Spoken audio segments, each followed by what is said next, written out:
आज हम लोग ध्यान करेंगे। ध्यान बड़ा सुंदर है। Be born again, be born again, फिर से पैदा हो जाओ, फिर से जन्म ले लो। ये सारे के सारे कन्फ्लिक्ट्स, सारे के सारे जितने भी अपने मन में कुंठाएं हैं, सारे जितने हमारे मन में परेशानियां हैं, उन सब से मुक्ति पाने का तरीका है फिर से पैदा हो जाओ, फिर से जन्म ले लो। अब मैं इसकी व्याख्या करूँगा और उस व्याख्या के पहले एक गीत है कि हम जो है गुरुदेव की वाणी को समझने की कोशिश करें कि बिना परिवर्तन के समाप्त नहीं होती परेशानियां, परिवर्तन जरूरी है। चारों तरफ आज देखें तो असुरता छाई है, उसका निवारण होना जरूरी है। जैसे वसंत आता है, पतझड़ जो होता है उसमें फूलें छा जाती हैं, फूल, कुसुम, पुष्प। और जब भी नया बच्चा आने को होता है तो माँ पीड़ा पाती है, इसलिए परिवर्तन जरूरी है। अभी भी हम जब चर्चा कर रहे हैं तो परिवर्तन के पहले की बात कर रहे हैं। परिवर्तन एक बड़ा व्यापक परिवर्तन विश्व व्यवस्था में होने जा रहा है। भारत शिखर पर उभरेगा ऐसा लगता है। भारत पर आक्रमण हो रहे हैं, ये जरूरी, ये तो ठीक है, दिखाई पड़ता है। अंदर से गुस्सा आता है, ये भी ठीक है, आना भी चाहिए क्योंकि हमारे सैनिक मारे जा रहे हैं। पर फिर भी बदलाव आएगा, परिवर्तन आएगा और असुरता मिटेगी और देखते देखते बदलाव आएगा। परिवर्तन के बिना न होता विभीषिका का नाश, मूर्धन्यो जागो औरों से रही न कोई यार, रही न कोई यार। परिवर्तन के बिना न होता विभीषिका का नाश, मूर्धन्यो जागो औरों से रही न कोई यार, रही न कोई यार। मूर्धन्यो जागो, मूर्धन्यो जागो, मूर्धन्यो जागो।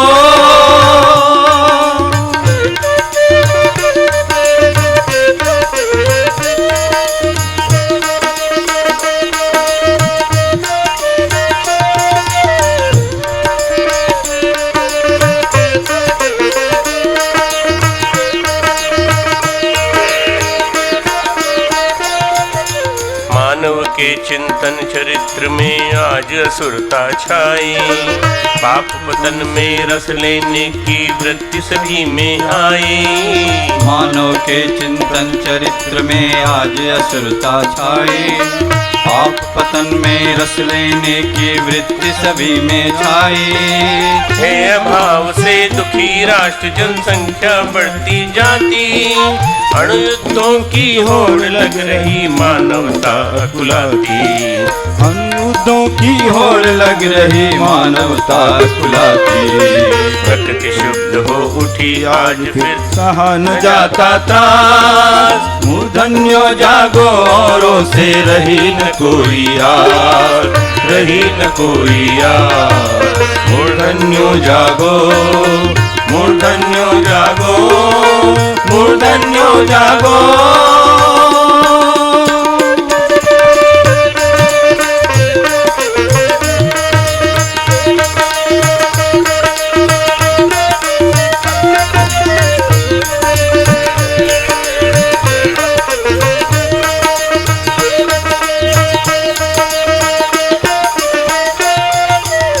बसंत आने से पहले पतझड़ हो जाती है, नव शिशु को पाने से पहले माँ पीड़ा पाती है।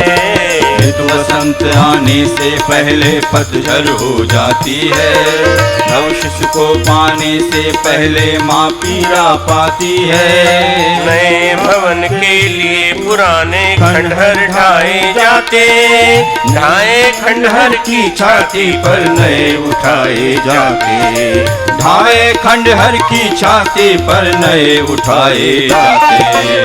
चंद्रगुप्त चाणक्य बदलते इसी तरह इतिहास, मूर्धन्यो जागो औरों से रही न कोई यार, रही न कोई यार। मूर्धन्यो जागो, मूर्धन्यो जागो, मूर्धन्यो जागो।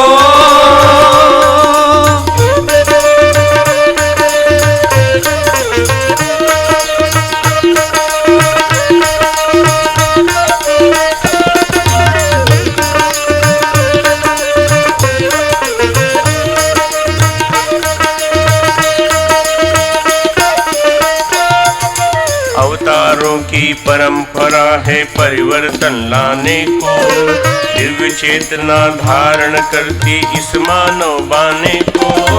अवतारों की परंपरा है परिवर्तन लाने को, दिव्य चेतना धारण करती इस मानव बाने को।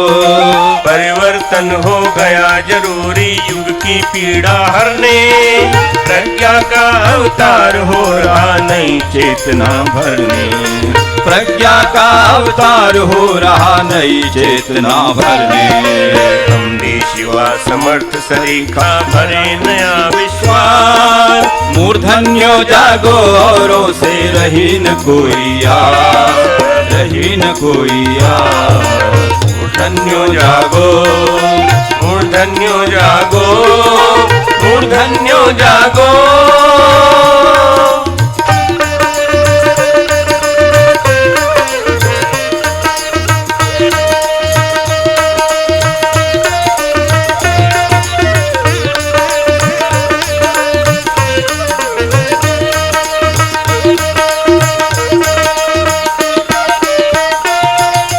जनमानस के दृष्टिकोण को फिर बदला जाना है, परशुराम का और बुद्ध का क्रम फिर दोहराना है। जनमानस के दृष्टिकोण को फिर बदला जाना है, परशुराम का और बुद्ध का क्रम फिर दोहराना है। मानव में देवत्व उदय कर धरती स्वर्ग बनाना, मानवता को पाप पतन से अब है मुक्त कराना। मानवता को पाप पतन से अब है मुक्त कराना। रहे नहीं अब खिन्न मनुष्यता, मानव नहीं उदास। मूर्धन्यो जागो औरों से रही न कोई आस, रही न कोई आस। मूर्धन्यो जागो, मूर्धन्यो जागो, मूर्धन्यो जागो।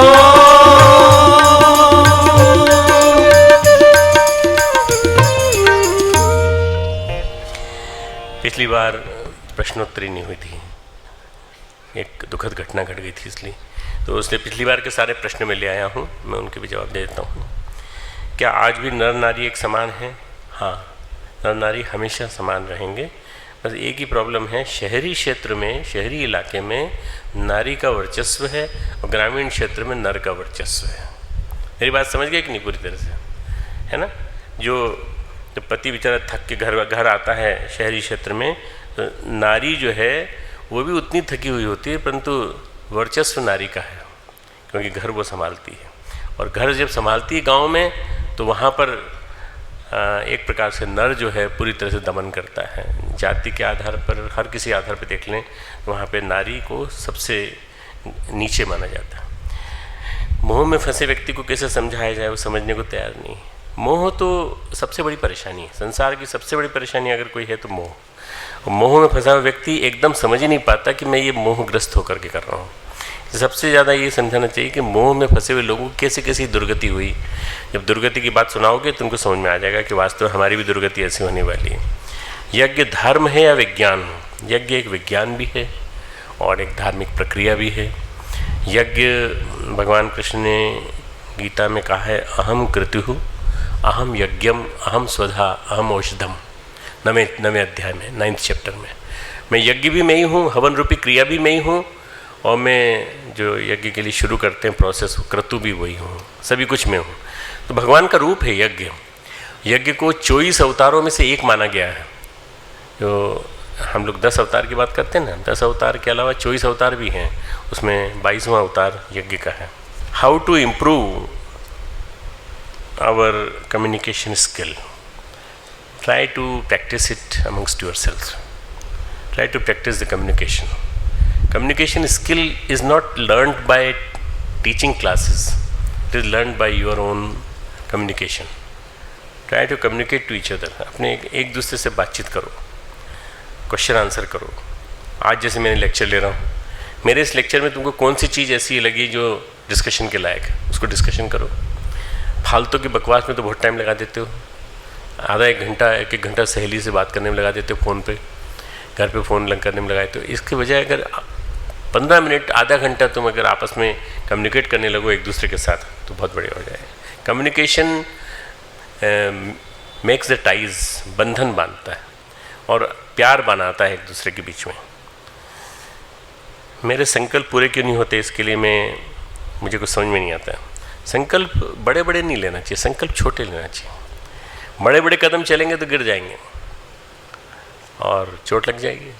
छोटे छोटे कदम चलेंगे तो आराम से पहुंच जाएंगे लक्ष्य पे। छोटे छोटे कदम, संकल्प छोटे छोटे होते हैं तो जल्दी पूरे हो जाते हैं, बड़े बड़े होते हैं तो टूट जाते हैं, और टूट जाते हैं तो हमारा मनोबल गिर जाता है।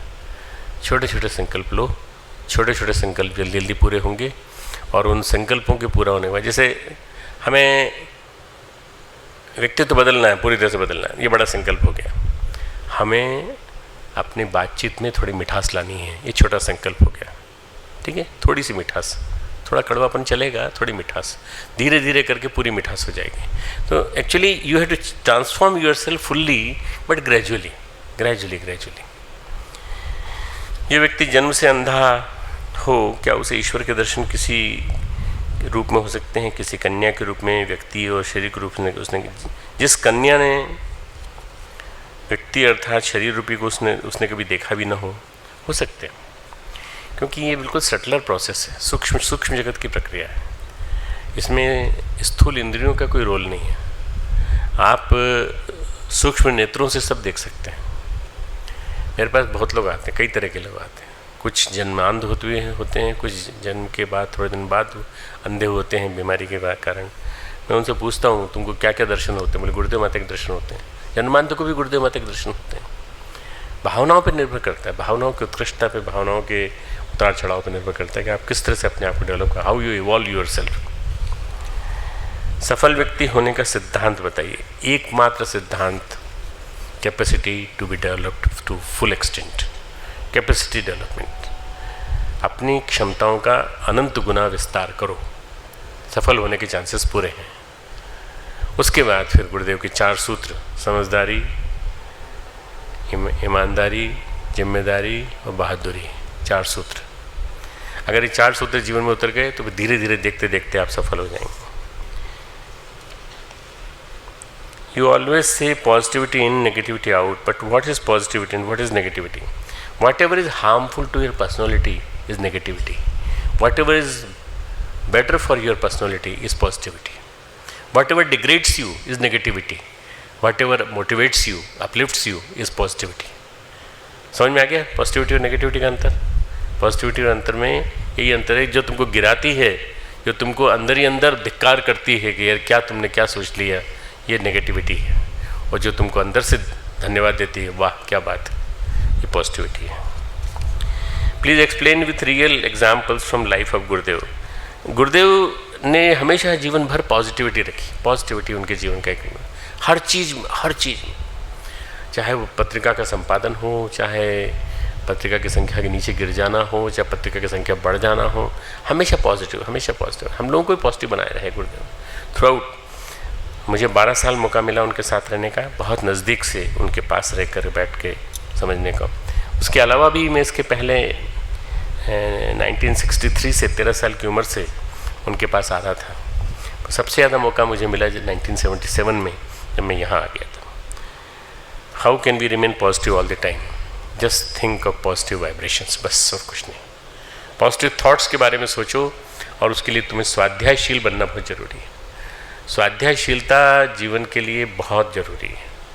स्वाध्यायशीलता रहेगी तो अच्छे विचारों में रमण करने के लिए आ जाए। किन किन विचारों में रमण करें? अरे तुमको तुम्हारे पास विचारों का बैंक ही नहीं है, विचारों का बैंक क्रिएट करो। अपने चिंतन में विचारों का एक बैंकिंग बनाओ।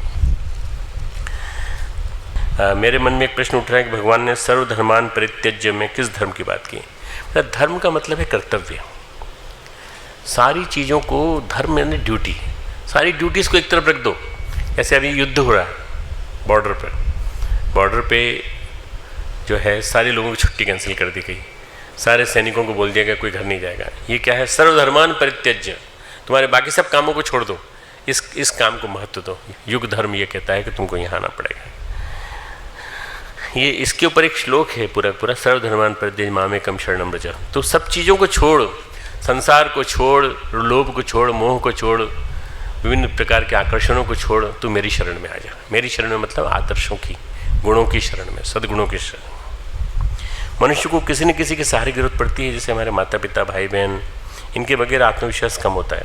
भगवान को सहारा बना लिया जाए, फिर कहीं ना कहीं हम अकेले क्यों अनुभव करते हैं। भगवान पर पूर्ण विश्वास कैसे करें?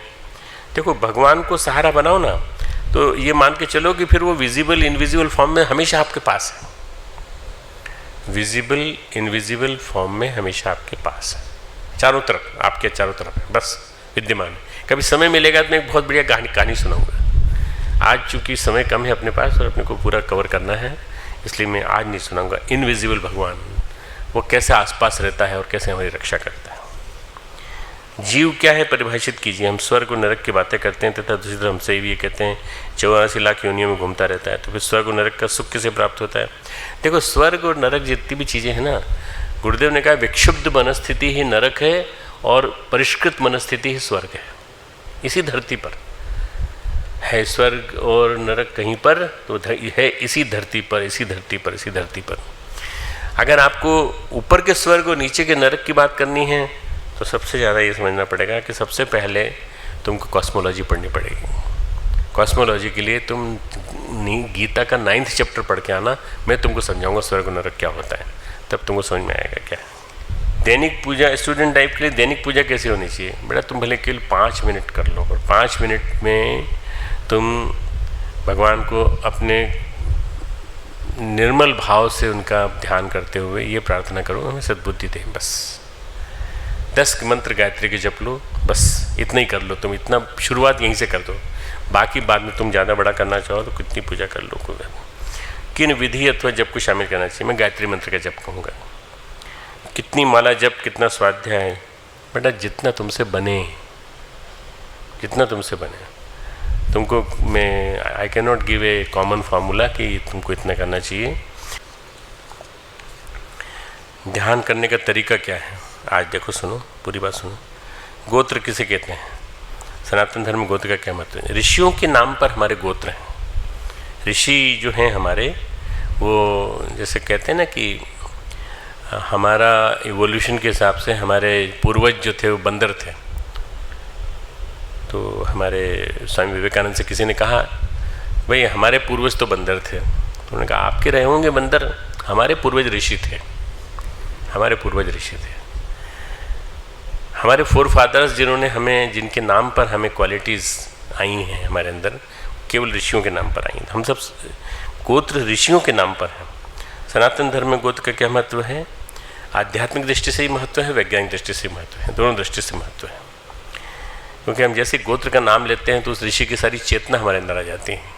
जब हम बोलते हैं ना, संकल्प लेते हैं, वो पूरा का पूरा संकल्प जो पढ़ा जाता है तो उसमें कुछ गोत्र का नाम आता है।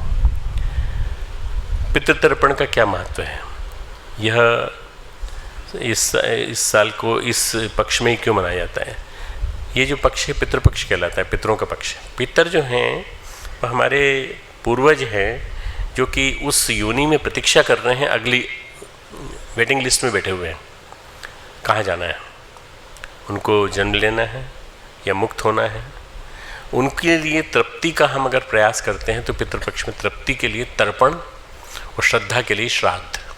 श्राद्ध और तर्पण 2 चीज़ें की जाती हैं।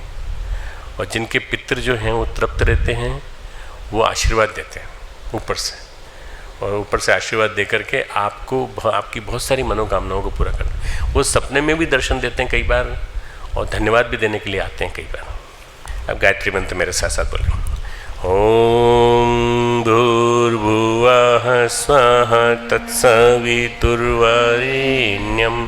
भर्गो देवस्य धीमहि धियो यो नः प्रचोदयात्।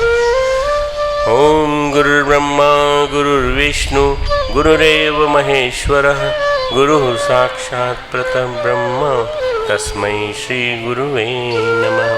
अखंडमंडलाकारं व्याप्तं येन चराचरं तत्पदं दर्शितं येन तस्मै श्री गुरुवे नमः। मातृवत् लालयित्री च पितृवत् मार्गदर्शिका नमोस्तु गुरुसत्तायै श्रद्धा प्रज्ञायुता च श्रद्धा प्रज्ञायुता च। परम पूज्य गुरुदेव परमन्य माता जी की सूक्ष्म उपस्थिति में यहाँ बैठे सभी छात्र छात्राओं, मेरे प्यारे प्यारे बच्चों, हमारे स्टाफ के सभी सदस्य, टीचिंग नॉन टीचिंग, अन्य बाहर से आए हुए हमारे कार्यकर्ता भाइयों, नया जन्म, नया जीवन, नई शुरुआत, नया आरंभ, बॉर्न अगेन, नया जीवन, नया जन्म, नया आरंभ। आज से नया आरंभ होने जा रहा है। जन्म से बचपन, किशोरावस्था, बचपन आता है, किशोरावस्था आती है, युवावस्था आती है, वृद्धावस्था, जीवन यात्रा है हमारी। लेकिन नासमझी और अबोध होने में बच्चों के पास क्या है? समझदार और अनुभवी होने पर हम सब ने क्या इकट्ठा कर लिया? तो क्यों ना हम बच्चे बन जाएं? बच्चे क्यों बन जाएं? फिर से पैदा क्यों हो जाएं? क्योंकि हमने इस बीच जो है बहुत सारा कचरा इकट्ठा कर लिया है जन्म लेने के बाद। समझदार हुए हम बौद्धिक रूप से, हमने तर्क करना सीखा, बौद्धिक चतुराई सीखी, कुटिलता सीखी, छल कपट सीखा, पीठ पे छुरा मारना सीखा, कैसे कर सकते हैं हम लोग। अनुभव में हमारे पास आसक्तियाँ भी आईं, अपना परायापन आया कि ये अपना है, ये पराया है, इससे बात मत करना, बड़ा दुष्ट है ये। हमको लोगों ने कहा, हमने विश्वास कर लिया। मैं और मेरा, तू और तेरा आ गया, राग द्वेष आया और ये विकार बढ़ता चला गया इसी पीरियड में। अहंकार थोड़ा और विकसित हुआ, कंक्रीट की तरह मजबूत हुआ। हमारी अनुभूतियाँ, हमारे अनुभव हमारे लिए बोझ बनते चले गए बचपन से लेकर अभी तक की यात्रा में। मैं एक वृद्ध से बच्चे की तुलना कर रहा हूँ, तुम लोगों से नहीं कर रहा हूँ, तुम लोग बीच की अवस्था में। हमारी खुशी के पल, पीड़ा के पल, दुख के पल जिन अनुभवों से घिरे हैं, वो हमारी विकलता, बेचैनी बढ़ती चली गई। उम्र बढ़ने के साथ साथ हमें शांत होना चाहिए। क्या कारण है कि हम स्थिर नहीं हो पाते, आत्मस्थ नहीं हो पाते, आत्मा में स्थित नहीं हो पाते? आचार्य शंकर अपने एक स्तोत्र में कहते हैं, बड़ा सुंदर स्तोत्र है भजगोविंदम का 7वां श्लोक। बालस्तावत कीड़ा आसक्तः, बालकपन में हमने कीड़ा में घूमे आसक्त रहे। तरुणस्तावत तरुणोसक्तः, तरुणों में आसक्ति रहे, हमारी तरुणाई हमारी जो थी उसी के साथ हमने अपने दोस्तों के साथ काट ली। वृद्धस्तावत चिंतासक्तः, अब वृद्धावस्था आ गई तो हमको चिंता सताती है। परमे ब्रह्मणि को अपि न सकता, अब ब्रह्म नज़दीक आ गया है, पर ब्रह्म हमको ऊपर से बुला रहा है, पर ब्रह्म में किसी की आसक्ति नहीं हो पाती। भगवान कहते हैं परब्रह्म में किसी की लगन नहीं हुई। एक तरफ बच्चे हैं जिनको कि हम नासमझ कहते हैं, अबोध कहते हैं, उनकी बौद्धिक सामर्थ्य कमजोर है, पर वो आनंद उठाने की क्षमता उनकी अपार है।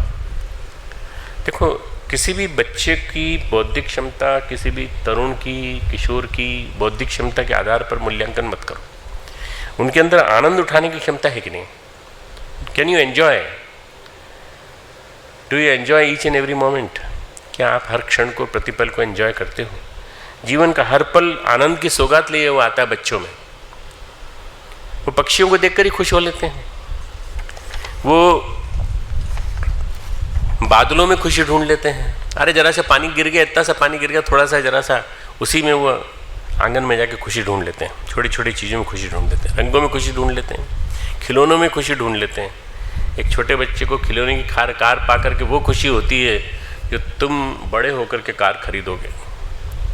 जो तुमको जो खुशी मिलेगी बड़ी कार लेने की, वो छोटे बच्चे को छोटी सी खिलौने की कार मिल जाती है। असली कार पाके नहीं होती, वो उसको हो जाती है। उन लोगों का संबंध सबसे है, हमारा संबंध तो किसी से भी नहीं है। उनका गुस्सा, उनकी लड़ाई थोड़ी देर का होता है, फिर मेल मिलाप हो जाता है, फिर मेल मिलाप हो जाता है। हमारा गुस्सा और लड़ाई ऐसी होती है कि 3-3, 4-4 दिन तक बात ही नहीं करते हम। क्यों नहीं बात करते? गांठ बना लेते, अंदर गांठ बना लेते हैं बस। बच्चे नहीं गांठ बनाते, बच्चे तो लड़े और लड़ने के बाद फिर दोस्ती हो गई, कट्टी, फिर दोस्ती, कट्टी दोस्ती 2 मिनट में हो जाती है, कहीं जरा से भी नहीं। कोई पूर्वाग्रह है ही नहीं उनको। उनको गुस्सा करने की जितनी जल्दी होती है, मेल मिलाप की भी उतनी जल्दी होती है। उनको मेल मिलाप भी जल्दी करते हैं, उतनी जल्दी। कोई बच्चा किसी से कई दिन तक रूठा नहीं रहता।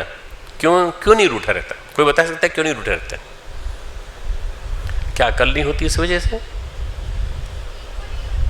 अहंकार नहीं होता, ईगो नहीं होता, पीछे से आवाज आई, अहंकार नहीं होता।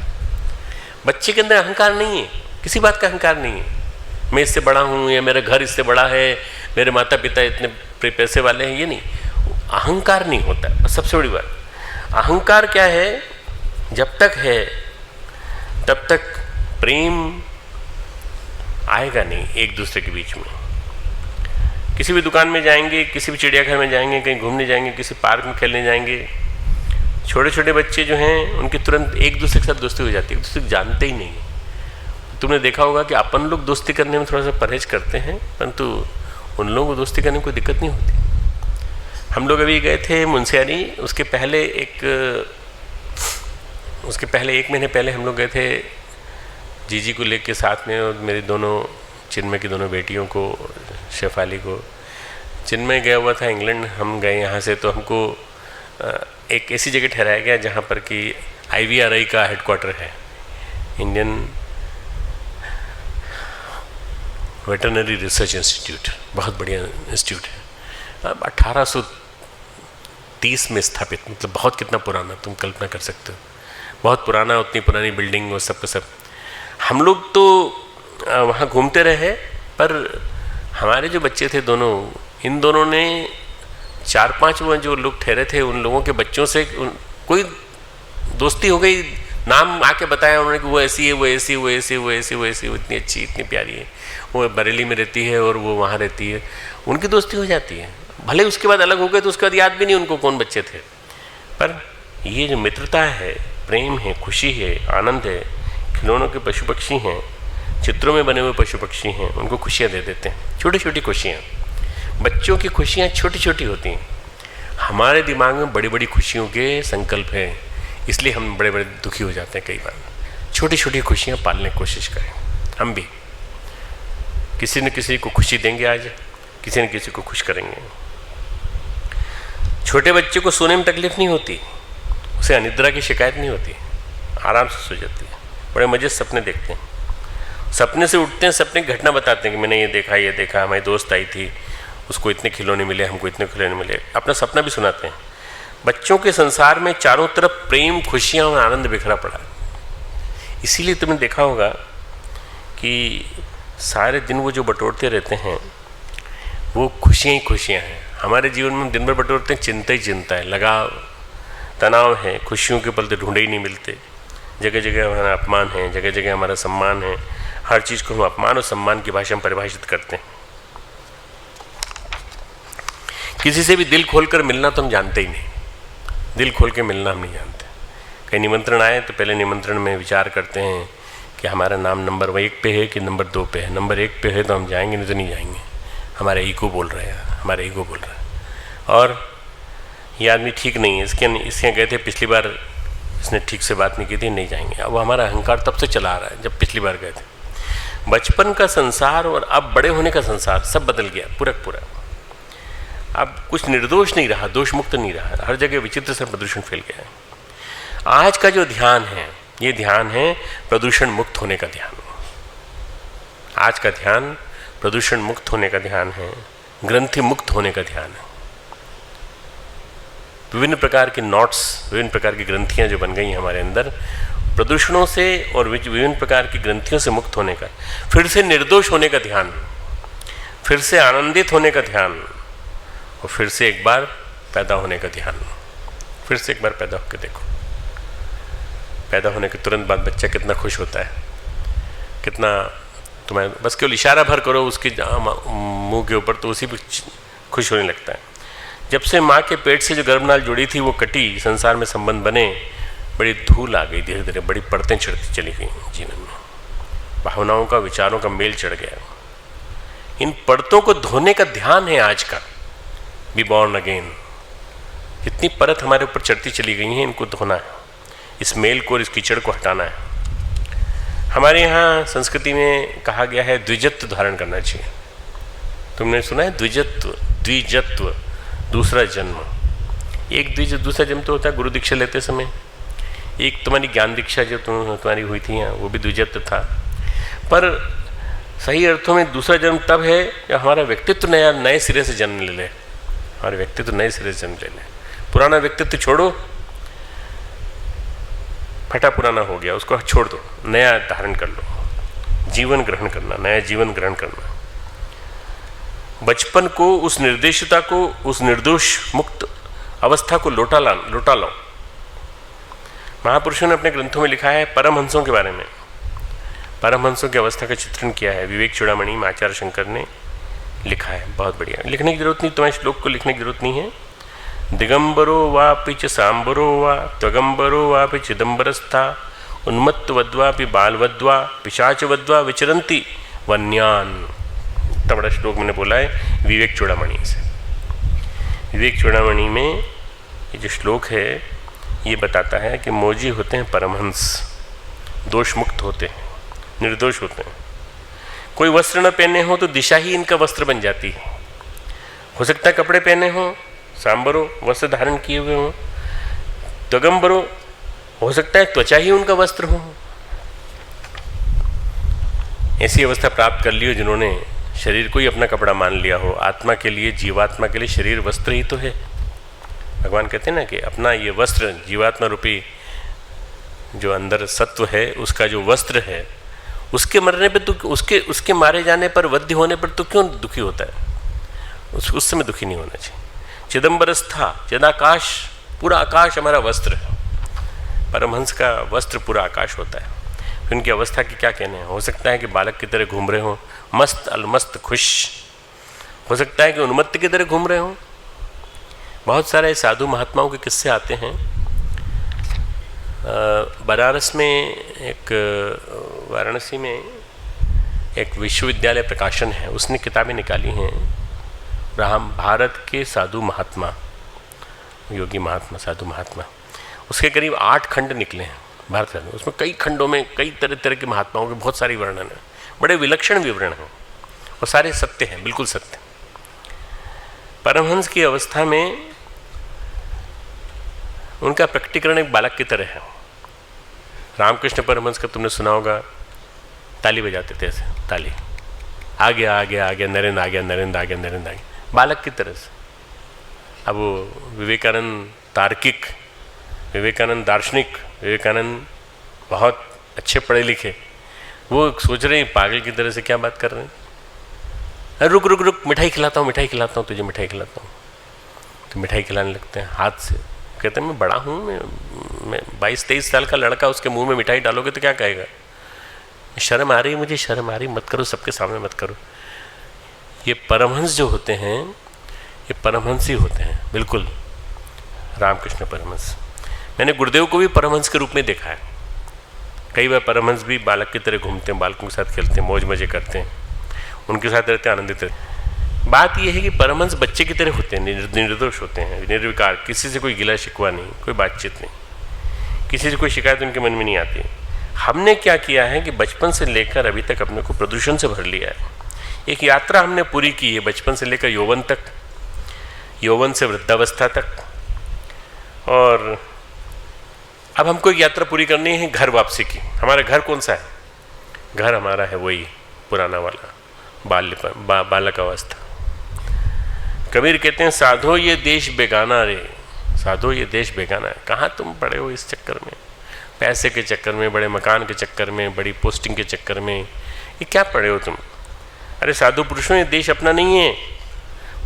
रामकृष्ण परमहंस गाते थे, चलो रे मन निज निकेतने, चलो मन अपने घर चले, वापस चले। हमारा घर कौन सा है? परमात्मा का घर। ये हमारा घर, असली घर तो परमात्मा का। घर वापसी की यात्रा पूरी करनी है। मनोविज्ञान में जितने चिकित्सा के सिद्धांत विकसित हुए हैं, उनमें यदि हम गहराई से समझें तो मनोग्रंथियाँ तोड़ने की प्रक्रिया होती है। समझदारी के साथ, होश के साथ एक परत, एक गांठ, एक भाव चिपक गया जो हमको डराता रहता है, परेशान करता रहता है। एक मनोचिकित्सा में केस आया, तुमने भी देखा होगा साइकोलॉजिकल हीलिंग में, साइकोथेरेपी में, कि बच्चे जब आते हैं या बड़े जब आते हैं, उनके पीछे कोई हिस्ट्री रहती है बड़ी। एक बच्ची थी जो बड़ी हो गई, उसके पिताजी बहुत बड़े व्यापारी थे, व्यापार के कारण उनका देश विदेशों में जाना था। लड़की को ऊंचाई से डर लगता था, तो ऊंचाई पे खड़ी नहीं होता, वो 3रे-4थे मंजिल पर खड़े होकर नीचे झांकने में से डर लगता था। इसी कारण वो हवाई जहाज में भी नहीं बैठ पाते थे। अभी भी मेरे साथ कई लोग, 2-3 लोग चलते हैं तो उनको ऊंचाई से डर लगता है, उनकी थेरेपी की ज़रूरत है। ऊंचाई से डरने की कोई ज़रूरत नहीं। मैं तो बड़ी से बड़ी ऊंची से ऊंची बिल्डिंग पे होके आया हूँ और मुझे कभी डर नहीं लगता। पर ये पर्सनैलिटी मेकअप के ऊपर डिपेंड करता है कि आपके जीवन में कोई घटना घटी थी क्या। पता चला, उसकी एनालिसिस की गई, मनोचिकित्सक ने कहा कि हम इसकी रिग्रेशन थेरेपी करेंगे। ब्रायन वाइस नाम के एक महापुरुष हुए हैं जो अभी भी है, फ्लोरिडा में चिकित्सा करते हैं, ब्रायन वाइस। उन्होंने पुनर्जन्म चिकित्सा की है। पिछले जन्म में ले जाते हैं बच्चों को, लोगों को, और लोगों को ले जा करके उसमें ले जा करके कई घटनाएं याद दिलाते हैं उनको। वास्तव में सही है, बहुत सी चीज़ें सही हैं। ऊंचाई से क्यों भय है तुमको? तो उसने बताया, जब धीरे धीरे सम्मोहन में पीछे ले जाने लगे, बताया उसने कि जब मैं 2 साल की थी, बाथटब में नहा रही थी तो मैं गिर गई थी। जोर का धक्का लगा तो बाथटब गिर गया और मैं बाथटब से लुढ़क गई, नीचे आ गई। हादसा मेरे दिमाग में बैठ गया। ज़्यादा ऊंचाई नहीं थी बाथटब की, पर मेरे लिए तो पर्वत की ऊंचाई बन गई। वो गिरना मेरे को इतना ज़्यादा भयभीत करने लगा कि मैं ऊंचाई पे नहीं चढ़ पाती। धीरे धीरे कई डॉक्टर्स ने उसको हैंडल किया और उसको बाथटब में फिर ले गए, फिर नहाने के लिए कहा। धीरे धीरे मानसिक रूप से उन्होंने उसको 2 साल के बचपन तक पहुंचाया हिप्नोसिस के माध्यम से, और फिर बाथटब में एक धक्का दे दिया जोर से। फिर से गिरी, फिर से चौंकी, लेकिन उस होश में उसको समझ में आया कि उसकी वो गांठ टूट गई, पुरानी गांठ उसकी खत्म हो गई। उसने जाना है तो कुछ था ही नहीं। इस व्यवहार चिकित्सा की प्रणाली से भय से मुक्त हो गई। हमारे जीवन में ऐसी अनगिनत गांठें, अनगिनत भय, अनगिनत कुंठाएं भरी पड़ी। हम सबके जीवन में अनगिनत गांठें, और वो गांठें ही हमें परेशान करती हैं। दमित भाव, अनगिनत प्रदूषण। बचपन इनसे मुक्त करता है हमको। बच्चों का किसी के प्रति कोई आग्रह नहीं होता। ध्यान सचमुच में व्यक्तित्व की बड़ी नैसर्गिक चिकित्सा है, बड़ी स्वाभाविक चिकित्सा है। सभी दोषों और रोगों से मुक्त करता है ध्यान। ध्यान एक प्रकार से साक्षात्कार की प्रणाली। ध्यान की गहराई में हम अपने पिछले क्षणों का, पलों का एक प्रकार से साक्षात्कार करते हैं। मनोचिकित्सा और ध्यान में एक अंतर है तो देना एक ही जैसे, लेकिन मनोचिकित्सा केवल वर्तमान जन्म तक सीमित है और ध्यान जन्म जन्मांतरों तक से चला जाता है। Meditation can be done up to a lot back births of yours, बहुत दिन तक, पिछले जन्मों की भी। लेकिन इसके लिए किसी और की आवश्यकता नहीं पड़ती। इसके लिए केवल ध्यान की सही विधियों की आवश्यकता पड़ती है। बॉर्न अगेन ऐसी विधि है। बड़े इत्मीनान से, बड़े आराम से हम ध्यान के क्षणों में बैठ जाएं, धीरे धीरे वापस लौटते हैं। तो पतंजलि ने इससे मिलती जुलती एक प्रणाली निकाली, प्रतिप्रसव। प्रसव यानी लेबर, बच्चे को जन्म देना। प्रतिप्रसव यानी बच्चे को वापस ले लो। प्रतिप्रसव, एंटी लेबर, प्रतिप्रसव, एंटी डिलीवरी। बच्चे को जन्म हुआ, अब रिवर्स कर दो, उसको रिवाइंड कर दो। प्रसव का मतलब हम जन्म लिया, प्रतिप्रसव का मतलब हम उल्टा लौटे, हम पीछे क्यों लौटे, जन्म की पीछे क्यों लौटे। क्रोध के क्षण, उन्माद के क्षण, अवसाद के क्षण, धीरे धीरे ध्यान में वापस लौटते हैं, वृद्धावस्था से युवावस्था की ओर। हम में से जो वृद्ध हो गए वो युवावस्था में आ जाएं, जो युवावस्था में आ गए हैं वो किशोरावस्था में आ जाएं, जो किशोरावस्था में हैं वो बाल्यावस्था में आ जाएं, जो बाल्यावस्था में हैं वो छोटे से गोद में खेलने वाले बच्चे के रूप में आ जाएं, और जो बच्चे के रूप में हैं वो माँ की गोद में बैठे हुए बच्चे के रूप में हो जाए, छोटे से नन्हे मुन्ने बच्चे के रूप में। ये मेडिटेशन का सीरीज़ है पूरी की पूरी। किशोरावस्था की अनुभूतियाँ कभी कभी हमें उलझा देती हैं। किशोरावस्था में जहाँ तक सबसे ज़्यादा गांठें उस समय होती हैं, क्योंकि हमारे पास मिलने जुलने वाले वही बच्चे हैं, वही दोस्त हैं, हमारे लड़के हैं, वही लड़कियां हैं, और हम कई तरह की भावनात्मक उलझनों में फंस जाते हैं। हम अपने आप को युवा के रूप में भी देखते हैं, अपने आप को बच्चे के रूप में भी देखते हैं। बड़ी दुविधा की स्थिति होती है। किशोरावस्था मनुष्य के में जानकार, मन के जो जानकार हैं वो कहते हैं ज़्यादातर प्रतिभाएं इसी अवस्था में विकसित होती हैं और ज़्यादातर प्रतिभाएं इसी अवस्था में कुंठित होती हैं, खो जाती हैं। सही सलाह, सही मार्गदर्शन, सही दिशा नहीं मिल पाती इस वजह से।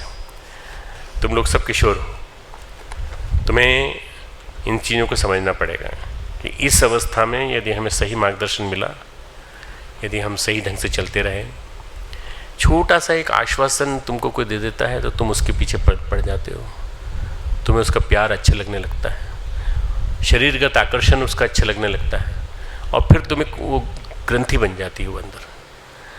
कोई भी लड़का लड़की के साथ और कोई भी लड़की लड़के के साथ जब अटैच हो जाते हैं तो वो अटैचमेंट फिजिकल होता है, स्पिरिचुअल नहीं होता है, मेंटल नहीं होता है, और उसी अवस्था में कभी कभी गड़बड़ियाँ होने के चांसेस रहते हैं। कई बार हम शेयर भी नहीं कर पाते किसी के साथ। लड़कियों के साथ लड़कों के साथ समाज में कई दुर्घटना घट जाती हैं, लड़कों के साथ भी घटती हैं दुर्घटनाएं। सेक्सुअल एब्यूज़ होता है, लड़कियों के साथ भी सेक्सुअल एब्यूज़ होता है। ये ध्यान कहता है कि हमें उन सब चीज़ों से साक्षात्कार करना है ताकि हम उनको एक्सपोज करें, हम उनको रियलाइज़ करें कि हमारे साथ ऐसा हुआ। गोस्वामी जी कहते हैं अपनी एक चौपाई में, निज उर बैठ ग्रंथि निर्वारा, निज उर बैठी, अपने हृदय में बैठो और उस ग्रंथि को निकालो, गांठ को निकालो। अपने हृदय में बैठकर अपने सभी गांठों को खोलो। जैसे एक चौराहे पे से हमारी यात्रा है, ऐसी यात्रा हमारी न्यूरोनल पाथ की है, गैंग्लियन की है, उस सब से निकलते चले जाओ, निकलते चले, मानसिक यात्रा करो। कई गांठें हमने बनाई हैं, कई उलझनें हमारे जीवन में हैं, इनसे कैसे हम मुक्त हों। हमारे तन में जब घाव हुए तो भर गए, पर जो मन के घाव हैं वो हमारे नहीं भर पाते, जिनकी चिकित्सा नहीं हो सकती, जो नासुर बन जाते हैं, जिनके कारण हमारा व्यक्तित्व सड़ने लगता है। अगर शरीर में अगर कहीं चोट लगी है, जैसे इन दिनों मुझे थोड़ी घुटनों में चोट लगी है, मेरा एक कार्टिलेज टूट गया है, मीडियल लिम्निस्कस कहते हैं उसको, तो रेस्ट दे रहा हूँ अपनी बॉडी को पूरा, खूब स्वाध्याय का समय मिल रहा है, खूब पढ़ रहा हूँ, पर फिजियोथेरेपी करनी पड़ती है, इंटेंसिव फिजियोथेरेपी। अगर इसी अवस्था में मेरा कोई चीज़ टूट जाए, मेरी हड्डी टूट जाए, या मेरा कोई अंग जो है वो सड़ जाए, तो मुझे क्या करना पड़ेगा, मुझे कटवाना पड़ेगा, गैंग्रीन हो जाएगा अगर नहीं कटवाऊंगा तो। शरीर की चिकित्सा है पर मन की चिकित्सा नहीं है, क्योंकि मन जो है व्यक्तित्व सड़ने लगता है, डिके होने लगता है। इन सब की चिकित्सा केवल एक ही है, ध्यान। ध्यान जो है सारे मन की ग्रंथियों का जो भी कुछ है उनको निकालता है, उन घावों की चिकित्सा करता है, टीस की चिकित्सा करता है। गुरुदेव ने एक पुस्तक लिखी है, मैंने भी उसकी एडिटिंग की है पूरी 1984 में, समझदारों की नासमझी, समझदारों की नासमझी, फोली ऑफ द वाइज, वाइज यानी विजडम, विद्वानों की, समझदारों की नासमझी। समझदार कितने नासमझ होते हैं, तुमको पढ़ना चाहिए किताब, बहुत बढ़िया किताब है। फिर से मानसिक तौर पर अपने उस निर्दोष बचपन में लौटना है। कई बार हमारे साथ हुआ, हम विवश थे, गलती किसी की थी, दोषी हमको ठहरा दिया गया, ऐसी गांठें पड़ जाती हैं, ऐसे ऑब्सेशंस हो जाते हैं। कई बार ऐसा सुनने में आता है, एक परिवार में भाई बहन रहते थे, पिता बेटी को प्यार ज़्यादा करते थे, बेटा थोड़ा उद्दंड था तो परेशान रहते थे। कभी कोई गलती होती तो बेटी से पूछताछ नहीं होती, बेटे को मार पड़ती। एक बार क्या किया कि पैसे, बहन को ज़रूरत पड़ी पैसे की, तो उसने क्या किया कि पिताजी की जेब से पैसे निकाल लिए, चोरी कर लिए। पिताजी ने उससे कुछ नहीं पूछा, क्योंकि बहन बहुत प्यारी थी उनको। बेटा जो था उसकी खूब पिटाई हुई, तूने ही चोरी की होगी, तूने ही चोरी की होगी। चोर समझा गया, उसको कहा गया तुमने चोरी की, तुम घर से निकाल देंगे, तुम खर्चा नहीं देंगे, तरह तरह की पीड़ा। बहन को भाई को दी जाने वाली इस पीड़ा से इतनी ग्लानि हुई, इतना गिल्ट बैठ गया मन में कि वो सोचने लगी कि मैं कैसे मुक्त हूँ इससे। बार बार अपना हाथ देखती, इन्हीं हाथों से मैंने चोरी की थी। सोचने लगी हम कितने गंदे हैं, कितने अशुद्ध हैं, हम भाई से माफ़ी भी नहीं मांग सकते, हम कितने अपवित्र हैं, कितने अपावन हैं। ये हमारे हाथ जो हैं शहर का सबसे जहरीला हिस्सा है। कई बार हाथों को बांधने लगती, साइकोलॉजिकल कन्फ्लिक्ट पैदा हो गया और बीमारी हो गई, obsessive compulsive neurosis, obsessive compulsive disorder में चली गई। रोज़ कम से कम 25 बार 100 बार हाथ धोती, हमारे हाथ बड़े गंदे हैं, फिर पोंछती, फिर हाथ धोती, फिर इसको हो क्या गया। ठीक ठाक थी लड़की, सोच कर अपने हाथों पे गुस्से निकालती। पिता को खबर मिली कि हमारी बेटी को एक तकलीफ हो गई है जिसमें वो बार बार हाथ धोती है, बार बार हाथ पोंछती, क्या बात है कि बेटा हाथ में क्या हो गया। कुछ नहीं पिताजी, हमें ऐसा लगता है कि हमारे हाथ बड़े गंदे हैं, बार बार धो लेते हैं। नीमच में मैंने बीएससी फर्स्ट ईयर किया था, जो हमारे यहाँ एंट्रेंस माना जाता था मेडिकल में। तो मेरे जो प्रिंसिपल साहब थे उनको कम से कम 50 बार हाथ धोने की आदत थी, जो हमारे डिग्री कॉलेज के प्रिंसिपल थे। उनकी भी कोई गांठ रही होगी, उस गांठ को किसी ने निकाला नहीं। 60 की 50 55 60 साल में पहुंच गए थे वो। तो ये जो है, इसको फिर ये मनोचिकित्सक के पास ले आए अपनी बेटी को, और उन्होंने कहा कि भाई तुम हमको खोल के बता दो पूरी बात। अब कोई भी नहीं है, पिताजी भी नहीं है, सब बाहर है, कोई भी नहीं, भाई भी नहीं है, कोई भी नहीं है। धीरे धीरे करके सम्मोहित किया, सम्मोहित करके ध्यान की अवस्था में बैठकर कहा कि तुम स्वीकार कर लो तुमसे कोई गलती हुई हो तो। हाथ से कोई गलती हुई है, उंगली से कोई गलती हुई है। उसने जो अंदर से जो बात निकली धीरे से, वो पूरी निकल गई उसकी पूरी। मैंने चोरी की थी, भाई को पिटाई हुई, भाई की पिटाई से हमने अपने आप को दोष मुक्त माना, अपराध बोध से उस दिन मुक्त हो गई। कई बार जो लोग मंदिर जाते हैं, बार बार मंदिर जाते हैं, बार बार स्नान करते हैं, बार बार तीर्थ जाते हैं, सब धार्मिक नहीं होते, सब अपराध बोध से ग्रसित होते हैं। मंदिर क्यों जाते हैं? क्योंकि उनको अपराध बोध बैठा हुआ है, हमने उसके साथ ये गड़बड़ी की थी, हमने उसके साथ गड़बड़ी, हे भगवान हमें तो उतार देना, हमें तार देना, हमें तार देना। अपराध बोध निकालने के लिए मंदिर की यात्रा करते हैं। सब भक्त नहीं होते, ग्रंथियों के बोझ तले दबे होते। मानसिक प्रदूषण की चिकित्सा एकमात्र है ध्यान, बस और कोई नहीं। मानसिक प्रदूषण, हर आदमी मानसिक प्रदूषण से घिरा है। 90% लोग जो हैं मानसिक प्रदूषण से घिरे हैं। एक बार फिर से हमें जीवन यात्रा के उन पलों का साक्षात्कार करना होगा, वापस उसी निर्दोष बचपन तक लौटना होगा जहाँ केवल खुशियाँ ही खुशियाँ हों, जहाँ केवल प्यार ही प्यार हो। वो एक गाना है किशोर कुमार का, आज चल के तुझे मैं लेके चलूँ एक ऐसे गगन के तले, याद है तुमको? मालूम? जहाँ कहाँ गम भी न हो, आंसू भी न हो, जहाँ प्यार ही प्यार पले। तो बच्चों को सपना दिखाना सबसे बढ़िया ये है कि जहाँ प्यार ही प्यार हो, डांट वगैरह नहीं। आज क्या है कि 5वीं 3री 4थी में भी बेत मारते हैं, हाथ से डांटते हैं। स्कूलों में मैं नहीं जानता यहाँ कहीं होता होगा, परंतु स्कूलों में होता है। दोस्तों के बीच, पड़ोसियों के बीच, माता पिता के साथ एक इंद्रधनुषी संसार था जहाँ हमारा प्यार ही प्यार था। फिर क्या होता है? फिर धन का विभाजन होता है। दादाजी चले जाते हैं, दादाजी विभाजन कर जाते हैं। दादाजी के बाद जितनी संपत्ति थी पिता और भाइयों में बटी, पिता और दुश्मन भाई उनके दुश्मन हो गए। इसके बाद इतनी पैसा था, हमको इतना कम मिला। तो ये हादसे के जो पल विकसित होते हैं बीमार करते हैं आदमी को। ये ट्रॉमास होते हैं, इमोशनल ट्रॉमास। मेंटली इमोशनली जो हादसे होते हैं ये बहुत गंभीर होते हैं। इन हादसों को हम जी रहे होते हैं। हादसों के कारण हमारी प्रतिभा, हमारी क्षमता, हमारी कैपेबिलिटी अवरुद्ध हो जाती है। इनको होने नहीं देना चाहिए, होने नहीं देना चाहिए। समझदारी यही कहती है कि इनको होने नहीं देना चाहिए। अष्टावक्र गीता में जनक से कहते हैं, अष्टावक्र, मैं तुम्हारे उदर और हृदय की शल्य चिकित्सा कर दूंगा। I will perform surgery of your abdomen and your heart. मैं चिकित्सा कर दूंगा, सर्जरी कर दूंगा। क्यों? ज़्यादातर गांठें हमारे पेट में होती हैं। उधर में जो ग्रंथि सूक्ष्म में, स्थूल में नहीं है, हृदय में। या तो हमारे अंदर दमित वासनाएं हैं, वासनाओं के कारण ग्रंथियाँ पड़ी हैं, या फिर दमित भावनाओं के कारण ग्रंथियाँ पड़ी हैं। सारी मनोग्रंथियाँ वासनाओं के कारण हैं या भावनाओं के कारण हैं। जीवन ऊर्जा इन्हीं में अवरुद्ध हो गई है। हम कहते हैं अध्यात्म की भाषा में कि हमारी कुंडलिनी अधोमुखी है, नीचे की तरफ उसका मुंह है, सर्पिणी का मुख नीचे की ओर है। इसको ऊर्ध्वगामी करना है, ऊपर जाना है, चक्रभेदन करना है, सहस्त्रार तक पहुंचना है। ये ध्यान बड़ा महत्वपूर्ण है। ये तभी हो सकता है जब हम बहुत आराम से बैठकर उन ग्रंथियों को खोलें। और समाज ने कहा, दुनिया ने कहा गलत है, हमने बिना सच्चे समझे गलत मान लिया। गलत नहीं, समस्या है, हमें समाधान की ओर चलना है। समाधान शब्द से समाधि बना है। समाधि, समाधि क्यों कहते हैं? धी का अर्थ है बुद्धि, प्रज्ञा। सम और धी यानी बौद्धिकता में समत्व का आ जाना, इक्विलिब्रियम इन इंटेलेक्चुअलिटी। बौद्धिकता में समत्व आ जाए, बुद्धि में समझ आ जाए, समाधान का मिल जाना समाधि है। हाँ, ये ध्यान हमें समाधान की ओर ले जाता है, हमारे जीवन में एक अंतर यात्रा पैदा करता है। एक बार हम छानबीन करते हैं इस ध्यान के माध्यम से कि वो हादसे जो हमारे जीवन में हुए क्यों हुए, किस तरह से हमारे जीवन में हमारी यात्रा को अवरुद्ध कर दिया। मनोचिकित्सा में जो सेशन देता है हमको मनोचिकित्सक, वो आप अपने आप को खुद दे सकते हैं, ऑटो सजेशन।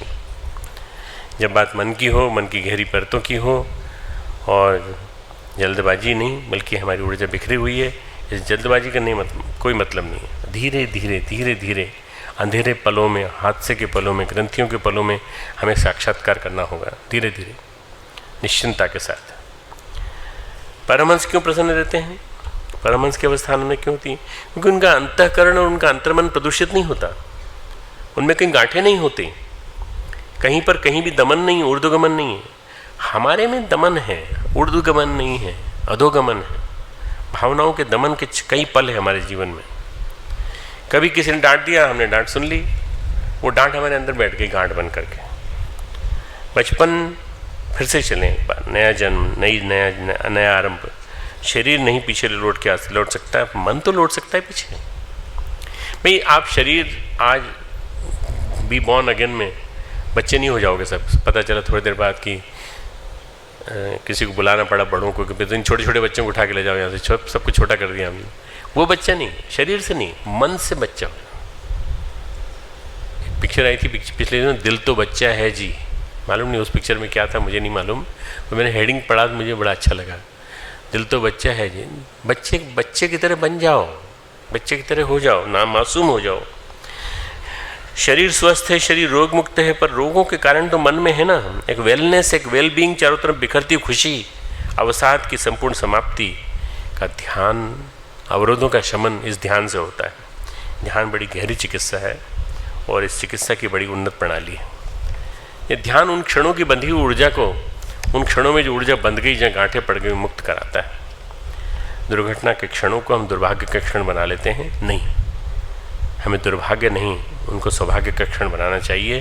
और ना समझे के कारण हमने उनको बना लिया, हमें वापस लौटना है, हमें इस ध्यान में वापस लौटना है और उनका साक्षी बनना है, उनका साक्षात्कार करना है। जो भी घटनाएं हमारे जीवन में घटी हो, जो कुछ याद हो, मुझे कुछ याद है, मेरे मेडिकल कॉलेज के दिनों की यादें, घटनाएं, मुझे स्कूल के दिनों की घटना याद है, मुझे माता पिता से हुई बातें याद हैं, कई बातें याद हैं। मैं डायरी में लिखता चला गया, मुझे याद है, और भी ज़्यादा याद है। तो उसके माध्यम से मैं उनका साक्षात्कार कर चुका हूँ पीछे जाके एक बार। अगर आप लोग भी प्यार से अपना पुराना संसार, खुशियों वाला संसार लाने की कोशिश करेंगे, शुद्ध पवित्र पावन भावनाएं ही आपकी निर्दोषता के प्रतीक हैं, जहाँ कोई दमन नहीं, कोई विकार नहीं। सारे दमन के पलों से मुक्त होते पीछे वापस लौटना है। स्वभाव से, मानसिक अवस्था से, जागरण से, जागृति से आप परमहंस हो जाइए, होश में आ जाइए। परमहंस वो होता है जो होश में रहता है। होश में आ जाइए, होश में आ जाइए, बोध में आ जाइए, वापसी में आ जाइए। और ये बोध का जन्म है, बुद्धत्व का जन्म है, एक बुद्ध का जन्म है, एक नए संसार का जन्म है, एक नए जीवन का जन्म है। एक नया जीवन, एक नया व्यक्ति आपके माध्यम से तैयार हो रहा है। ग्रंथि भेदन, ग्रंथि मुक्ति का जन्म है। ये उत्सव है, ये पर्व है। आज का दिन आप सबके जीवन में उत्सव माना जाएगा, खुशी का, आनंद का, provided you listen to each and every word. और आगे जो मैं बोलने जा रहा हूँ ध्यान के निर्देशों में, उनको सुनोगे तो साक्षी बने, साक्षात्कार करें, अपने इन पलों का मुक्त होते चले जाएं। इस मुक्ति के आनंद में ज्ञान का आनंद है, प्रेम का आनंद है। ये पल खुशियों के पल होंगे। लाइट बंद कर दें, ध्यान करेंगे। ये ध्यान थोड़ा विशिष्ट है आज का, इसलिए इसको थोड़ा सोच समझ के करेंगे। ये एक मेडिटेटिव थेरेपी है, बॉर्न अगेन मेडिटेटिव थेरेपी। इसको आज केवल अकेले कर लेने से नहीं होगा, यह सप्ताह में एक बार आधा घंटा, पहला फेज, पहला चरण और दूसरा चरण, धीरे धीरे करने से क्या हो जाएगा, तुम्हारा एक अभ्यास हो जाएगा। पहले चरण में बच्चे की तरह व्यवहार करना है, दूसरे चरण में मौन बैठ जाना है, ताजे, अधिक मासूम, अधिक तरल, बिल्कुल लिक्विफाइड महसूस करोगे। शांत चित्त, स्थिर शरीर, दोनों हाथ गोद में, आंखें बंद, बिल्कुल ढीले ढाले। भले ही स्थिर शरीर नहीं बैठ सकते, कोई बात नहीं, धीरे धीरे रिलैक्स हो जाए, रिलैक्स बैठे। बचपन में प्रवेश करो। बचपन में क्या करते थे? सोचो अपनी माँ के बारे में, अपने पिता के बारे में। माँ की गोद में जाते ही हम क्या करते थे? मचलते थे। मचलो थोड़ी देर के लिए। फिजिकली नहीं बोल रहा हूँ, मेंटली। अभी सब मचलने लगोगे तो बहुत दिक्कत पड़ेगी। गैप नहीं है अपने पास, इतनी जगह नहीं है। मचलने का मतलब है कि बच्चे की तरह व्यवहार करो, बचपन में प्रवेश करो, जो भी करना चाहते हो उसे करो। कमरे में जब तुम करो तो नाचो, कूदो, गाओ, रो, चीखो, कुछ भी करो, मुझे कोई मतलब नहीं, क्योंकि मैं नहीं होऊंगा वहाँ पे, तुम होगे बस अकेले। 8 लोगों की डॉर्मेट्री में 8 लोग भी अगर मिलकर के नाचेंगे, कूदेंगे, कोई दिक्कत नहीं। टाइम रात के 11 बजे बाद नहीं है, 10 बजे बाद नहीं है, टाइम शाम का समय। कुछ भी प्रतिबंधित नहीं है, सिर्फ दूसरों को न छुएं, समूह में किसी को हाथ न लगाएं, कोई चोट न पहुंचाए। आधा घंटा ऐसा करने के बाद आधा घंटा मौन बैठ जाए। ऐसा तुम सप्ताह में 1 बार करके देखो, बस केवल 1 बार। ऐसे 4 सप्ताह तक करके देखो, तुमको लगेगा कि वास्तव में तुम बहुत ताजे महसूस कर रहे हो अपने आप को। बच्चे होने का अनुभव है, जिंदगी भर बुद्धिमान लोगों का पीछा करता है।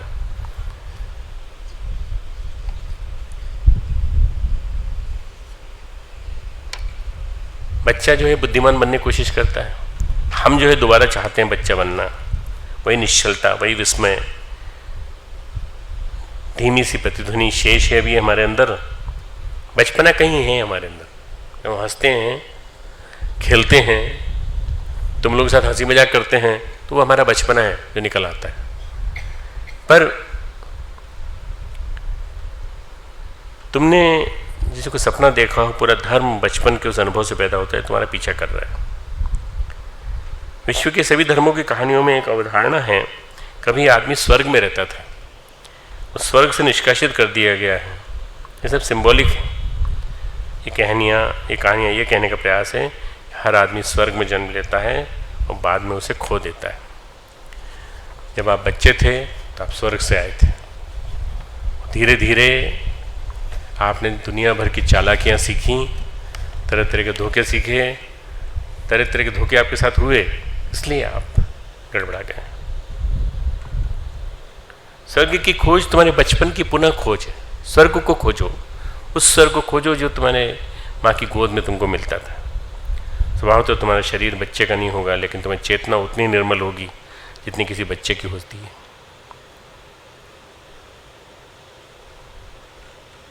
तुम्हें फिर से बच्चा बनाया जाए, मासूम, ज्ञान से अप्रदूषित। ज्ञान भी प्रदूषण करता है, अबोध, फिर भी सबके प्रति होशपूर्ण, एक गहन विस्मय भाव, रहस्यबोध। तुमने देखा होगा बच्चे बहुत सुंदर होते हैं, तनाव रहित होते हैं ना। इसलिए हम सबके जीवन में बहुत सारे तनाव आ जाते हैं। जीवन में कई तनाव, ढेर सारे, ये करना है, वो करना है, वो करना है, वो करना है, वो एग्ज़ाम आने वाले हैं, वो टर्मिनल वो आने वाले हैं, वो हर एक के जीवन में कई तरह, तुम लोगों के जीवन में कई तरह के तनाव हैं। घर के भी तनाव हैं और एग्ज़ाम के भी तनाव हैं। सब बच्चे सब सुंदर होते हैं। बच्चों में निरपवाद रूप से बहुत प्रसाद, जीवंतता और सौंदर्य होता है। ये बच्चे बड़े होंगे तो उनका प्रसाद और सौंदर्य, प्रसाद यानी प्रसन्नता, सौंदर्य विदा हो जाएगा। पर ऐसा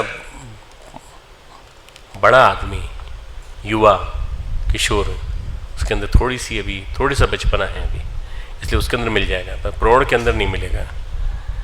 जिसमें वैसी सुंदरता हो, वैसी जीवनता हो, ये तुम्हें ऐसा वयस्क मिल जाए तो तुम मान के चलना तुम्हें संत मिल गया।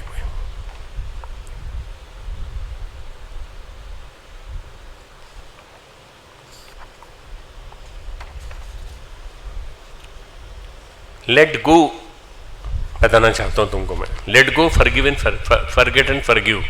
लेट गो, सब भूल जाओ। यही एकमात्र चीज है जो तुम्हें संत बनाएगी।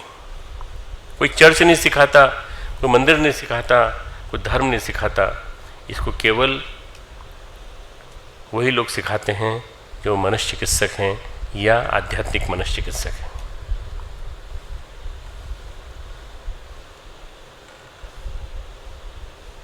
काम करो, लेकिन काम के आदी मत बनो। काम खत्म हो जाए तो तुम्हें पता चलना चाहिए शिथिल कैसे होना। रिलैक्सेशन सीखो, पढ़ाई करो, नोट्स बनाओ, पर थोड़ी 15 मिनट बाद, आधा घंटे बाद रिलैक्स हो, पीछे हुए और चुपचाप शांति से दोनों मुट्ठियों को बंद किया, खोला और पूरी बॉडी को रिलैक्स किया। थोड़ा उठे, खड़े हुए, चले, खिड़की से थोड़ा बाहर का प्राकृतिक सौंदर्य देखा, फिर आके बैठ गए। शिथिल होने के लिए बड़ी प्रज्ञा की जरूरत नहीं पड़ती, सीधी सरल कला है। फिर से बच्चे हो जाओ, तुम अपने आप से भागोगे नहीं, अपने भीतर भागोगे, बाहर मत भागो, भीतर भागो। ध्यान का तरीका है भीतर भागना। संसारी आदमी स्वयं से भागता है, खोजी आदमी स्वयं के भीतर भागता है। संसार और खोज करने वाले अध्यात्मवादी में यही अंतर है। खोज करने वाला अपने अंदर भागता है और संसार का आदमी बाहर भागता है। मॉल्स, मल्टीप्लेक्सेस, दुकानें, बाजार, सिनेमा घर, चाउमीन, चून चून चून न जाने क्या क्या सब पूरे, ये सब चीज़ें दिखाई पड़ती हैं। पर जो भगवान को चाहता है और जो अपने अंदर शांति चाहता है, वो अपने अंदर झांकता है। जब उसे स्रोत मिल जाता है, ये आनंद का स्रोत तो यहाँ था, तो उसे न केवल अपना स्रोत मिलता है बल्कि विश्व का, ब्रह्मांड का स्रोत मिल जाता है। अपरिमित उत्सव उसके जीवन में हो जाता है। जीवन प्रतिपल एक गीत बनता है, एक नृत्य बनता है। व्यक्ति उसी क्षण कचरे से मुक्त हो जाता है तो समाज ने उसे पकड़ाया है। उसके संस्कार, सारी परंपराएं बदल जाती हैं। मैं तुमसे कहता हूं, तुमको सिर्फ एक चीज का त्याग करना है, एक चीज का त्याग करना है, वो है अतीत का त्याग। अतीत का, past. Live your past, live in the present, here and now. Live your past, अपना पास्ट छोड़ दो, अपना भूतकाल छोड़ दो। क्या थे तुम, गलती हो गई, कोई बात नहीं, भूल जाओ, पुनः बच्चे हो जाओ, एकदम ताजे ताजे हो जाओ, जैसे अब ये भी पैदा हुए हो। इस ताजगी में रहना ऐसा वरदान है, ऐसी मस्ती है कि तुम एक क्षण के लिए भी कहीं जाने की बात सोच सकते। जो व्यक्ति खुद को जानता है वो कभी छुट्टी नहीं लेता। अगर तुम पीछे की ओर लौटोगे तो तुमको पता चलेगा कि तुम इतना आनंद ले रहे थे, रसलीन थे, लेकिन उस प्रामाणिक बचपन को तुम भूल गए हो। तुम अगर रहस्यदर्शी बनना चाहते हो कि तुम्हारे अंदर क्या क्या भरा है, फिर से बच्चा बनना पड़ेगा, क्योंकि तुम एक बार बन रहे हो तो दूसरा बचपना मुश्किल नहीं होता। उसे पुनः खोजना है। मैं खोजना नहीं कहूँगा, मैं कहूँगा तुमको उसको पुनः, उस खजाने को खोलना है जो तुम्हें मालूम है कहाँ है। एक बार तुम बचपन के जादुई वर्तुल में प्रवेश कर गए तो तुम्हें हृदय के रहस्य का पता लग जाएगा। नहीं तो तुम क्या करोगे, स्पष्टीकरण, क्लेरिफिकेशन, धर्म विज्ञान, साइंटिफिक थ्योरीज, इन्हीं की बात करते रहोगे। दिमाग में अटके रहे तो इन रहस्यों तक कभी नहीं पहुंच पाओगे। बचपने में आ जाओ, सरल बन जाओ। प्रकृति के और कोई विकल्प नहीं छोड़ती तुम्हारे अंदर। या तो तुम्हें स्वयं हृदय में प्रवेश करना है या तुम्हें सतही आदमी बनकर रहना है। तुम्हें निश्चय करना है तुम्हें क्या बनना है। सतही आदमी की कोई गरिमा नहीं होती, सार्थकता नहीं होती, और जो अंदर प्रवेश करता है उसका जीवन धन्य हो जाता है। पुनः बच्चे बन जाओ, पुनः बच्चे बन जाओ, पुनः बच्चे बन जाओ। ध्यान का यही मनोविज्ञान है और यही तुम्हारे जीवन में काम आएगा। मेरे साथ साथ एक श्लोक है, वो बोलोगे तुम लोग। ये मुंडकोपनिषद का है। मुंडकोपनिषद मुंडक 2 खंड 2 श्लोक 8।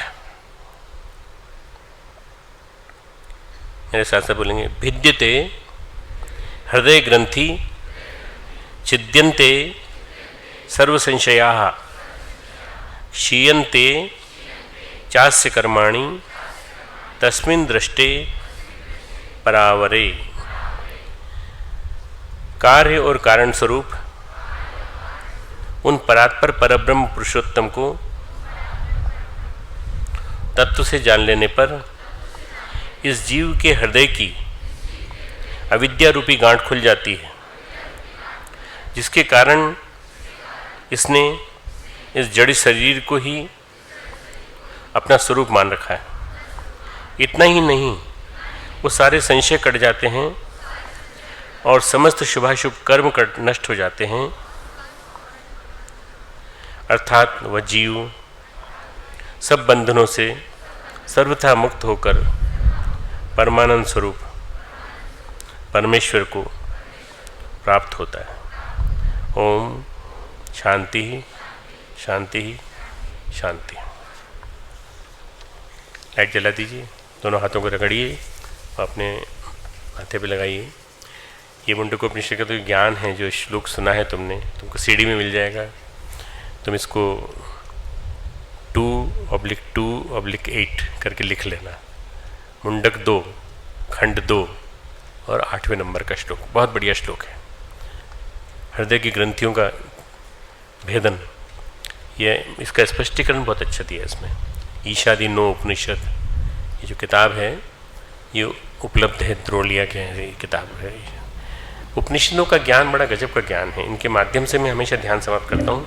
पिछले करीब 125 ध्यान मैंने कराए हैं, उन सब में मैंने उपनिषदों के माध्यम से समापन किया है। उस गुरु सत्ता को प्रणाम करेंगे जिस गुरु सत्ता ने हमें शक्ति दी यहाँ हम बैठ कर के चर्चा करें। बहुत कुछ कठिन लगा होगा तुमको, कठिन लगा आज कि सरल लगा, कैसा लगा? अच्छा लगा कि बुरा लगा? बोर तो नहीं हुए? चलो ठीक। ओम नमोस्तु अंताय सहस्रमूर्ते सहस्रपादाक्ष शिरोर्बाहवे सहस्रनाम्ने पुरुषाय शाश्वते सहस्रकोटि युगधारिणे नमः सहस्रकोटि युगधारिणे नमः।